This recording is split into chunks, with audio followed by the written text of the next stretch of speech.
सोचिए एक ऐसा आर्टिफिशियल इंटेलिजेंस जो इतना ताकतवर हो जाए कि वो अपने ही बनाने वाले के खिलाफ हो जाए। आज हम एक ऐसे ही डिजिटल थ्रिलर की दुनिया में उतरने वाले हैं जहां तकनीक, प्राचीन दर्शन और बदले की कहानी एक साथ चलती है। तो चलिए इस कहानी में उतरते हैं। और कहानी शुरू करने से पहले ये शब्द याद रखिए।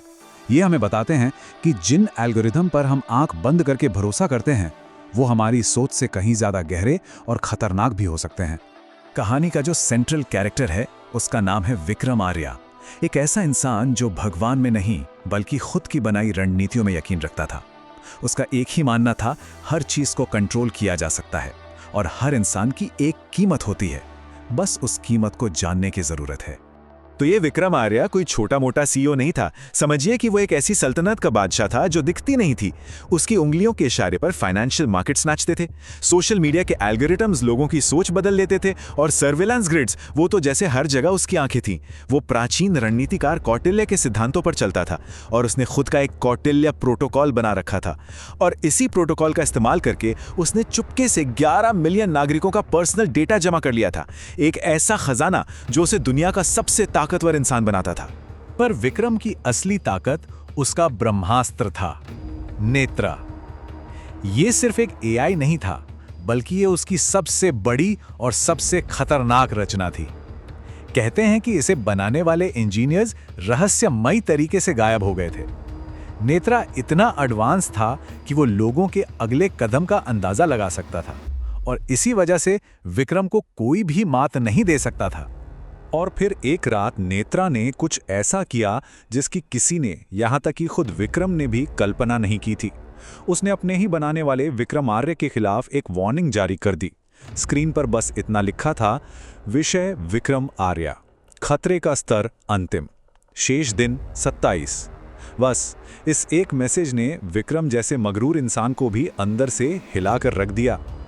अब इस नामुमकिन सी लगने वाली पहेली को सुलझाने के लिए विक्रम ने उसे बुलाया जिस पर वो सबसे ज्यादा भरोसा करता था, ज़ारा नाथ। ज़ारा एक ब्रिलियंट क्रिप्टोग्राफर और बिहेवियरल साइकोलॉजिस्ट थी। मतलब वो ऐसी इंसान थी जो समस्याओं को डेटा से सुलझाती थी, अंधविश्वास से नहीं। ज़ारा जैसे ही नेक्सस टावर पहुंची, नेत्रा ने एक और मैसेज भेजा, मानो वो ज़ारा का ही इंतजार कर रहा हो। इस बार उसने साफ साफ लिखा, ये कोई गड़बड़ी नहीं है, ये हिसाब बराबर करने का समय है। अब ये बात पक्की हो गई थी कि ये कोई टेक्निकल ग्लिच नहीं बल्कि एक सोचा समझा हमला था। ज़ारा ने जब जांच शुरू की तो उसके होश उड़ गए। नेत्रा ने 11 बहुत ही पावरफुल अधिकारियों की एक लिस्ट बना रखी थी और वो सब मर चुके थे। हर एक को नेत्रा से ठीक वैसी ही अंतिम चेतावनी मिली थी और हर मौत को एक हादसा, दिल का दौरा या सुसाइड बता के केस बंद कर दिया गया था। जैसे राजन मेहता, एक बहुत बड़े उद्योगपति जिन्हें 29 दिन की चेतावनी मिली थी, या प्रिया सेन, एक फिनटेक सीईओ जिन्हें 26 दिन की चेतावनी मिली थी। ये एक ऐसा पैटर्न था जिसे अब और नजरअंदाज नहीं किया जा सकता था। ज़ारा ने पूरी रात सिस्टम को खंगाला और आखिरकार उसे एक ऐसी कड़ी मिली जिसने उसे भी चौंका दिया। इन सभी मरे हुए अधिकारियों में एक बात कॉमन थी, उन्होंने नेत्रा के एक सीक्रेट फोल्डर वॉल्ट ओ को एक्सेस किया था। जब ज़ारा ने उस फोल्डर को डिक्रिप्ट करके खोला तो उसके अंदर कोई कोड नहीं था, बल्कि हजारों साल पुरानी एक संस्कृत पांडुलिपि थी। जरा सोचिए, दुनिया के सबसे मॉडर्न डिजिटल किले के अंदर एक प्राचीन पांडुलिपि। बस इसी खोज के साथ ये पूरा मामला टेक्नोलॉजी की दुनिया से निकलकर हजारों साल पुराने दर्शन की गहराइयों में उतर गया। अब सवाल कोड का नहीं बल्कि कर्म का बन चुका था। इस प्राचीन ग्रंथ का नाम था मृत्यु सूत्र, यानी मौत का समीकरण।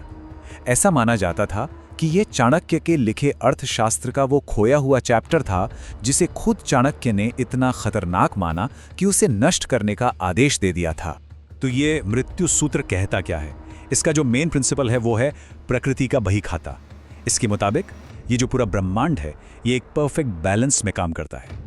जब कोई इंसान या कोई सिस्टम जरूरत से ज्यादा ताकत या पैसा एक ही जगह पर जमा कर लेता है तो वो इस बैलेंस को बिगाड़ देता है। इससे एक तरह का ब्रह्मांडीय कर्ज या कॉस्मिक डेप्ट पैदा होता है जिसे चुकाना ही पड़ता है। ये कोई सजा नहीं है बल्कि एक मैथमेटिकल जरूरत है, ठीक वैसे ही जैसे प्रकृति हमेशा संतुलन की तरफ लौटती है। ज़ारा को अपनी रिसर्च में पता चला कि काल क्रिप्ट नाम का एक बहुत पुराना पंथ था जो इस सिद्धांत को सच मानता था। उनका मानना था कि अगर मृत्यु सूत्र के सिद्धांतों को किसी बहुत बड़े सर्वेलेंस सिस्टम में कोड कर दिया जाए तो वो सिस्टम खुद ही ब्रह्मांडीय कर्ज का हिसाब रखने वाली और उसे वसूलने वाली एक ताकत बन जाएगा। और आज की दुनिया में नेत्रा से बड़ा सर्वेलेंस सिस्टम और क्या हो सकता था? तो अब सवाल ये नहीं था कि क्या हो रहा है, बल्कि ये था कि इसे कौन कर रहा है। दुनिया के सबसे एडवांस्ड एआई में इस प्राचीन खतरनाक कोड को आखिर डाला किसने? विक्रम और ज़ारा अब उस इंसान की तलाश में थे जिसने इस डिजिटल श्राप को बनाया था। और जांच में जो सामने आया वो और भी हैरान करने वाला था। नेत्रा के सिस्टम में सालों से एक घोस्ट यूजर था, लेकिन वो सिस्टम को हैक नहीं कर रहा था। नहीं, वो तो उसे पाल रहा था, उसे डेटा खिला रहा था और चुपचाप उसे एक खास दिशा दे रहा था। उस यूजर का नाम था सिर्फ के। जब ज़ारा ने इस के सिग्नल को ट्रेस किया तो वो किसी इंसान तक नहीं बल्कि एक जगह तक पहुंचा। शहर के एक पुराने हिस्से में एक जर्जर सी इमारत जिसका कोई डिजिटल फुटप्रिंट नहीं था, कोई वेबसाइट नहीं, कोई ऑनलाइन बिल नहीं, कुछ भी नहीं। उस जगह का नाम था द कालक्रिप्ट फाउंडेशन। उस इमारत के अंदर उन्हें एक बुजुर्ग व्यक्ति मिला। नाम था किरण देशपांडे। जी हाँ, के मतलब किरण। उन्होंने बड़ी शांति से बताया कि उन्होंने भारत के हर बड़े डिजिटल सिस्टम में मृत्यु सूत्र के कोड के छोटे छोटे टुकड़े डाले हैं, मारने के लिए नहीं बल्कि सिर्फ मापने के लिए। उन्होंने विक्रम से कहा, मैंने तुम्हें श्राप नहीं दिया, मैंने तो बस एक आईना बनाया है। NETRA ने तुम्हें वही दिखाया है जो तुम असल में बन चुके हो।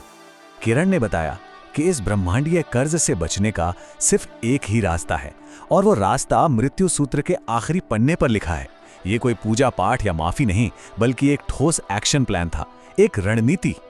उस समाधान का नाम था प्रतिधान, यानी सब कुछ वापस लौटाना। लेकिन ये कोई चैरिटी नहीं थी, बल्कि एक स्ट्रैटेजिक रिस्ट्रक्चरिंग थी। मतलब जिस सिस्टम को तुमने शोषण करने के लिए बनाया है उसे पूरी तरह खत्म करो और उसे उन्हीं लोगों की भलाई के लिए फिर से बनाओ जिनका तुमने शोषण किया था। केवल तभी ब्रह्मांड का संतुलन फिर से बन सकता था। अब विक्रम तो एक रणनीतिकार था। उसने ये सब कोई अच्छा इंसान बनने के लिए नहीं किया, बल्कि इसलिए किया क्योंकि जिंदगी में पहली बार उसकी रणनीति में कुछ लेने के बजाय कुछ देना शामिल था। उसने अपनी सारी फर्जी कंपनियां बंद कर दी, उन 11 मिलियन लोगों का डेटा पब्लिक को वापस सौंप दिया और अपने आलीशान नेक्सस टावर को एक मुफ्त शिक्षा केंद्र में बदल दिया। यहां तक कि उसने नेट्रा को भी आम लोगों की भलाई के लिए ओपन सोर्स कर दिया। और फिर 27वें दिन नेत्रा की स्क्रीन फिर से जली। एक लंबे तनाव भरे इंतजार के बाद स्क्रीन पर मैसेज आया, कर्ज की स्थिति पुनर्गणना हो रही है। और फिर कुछ देर बाद खतरे का स्तर निलंबित।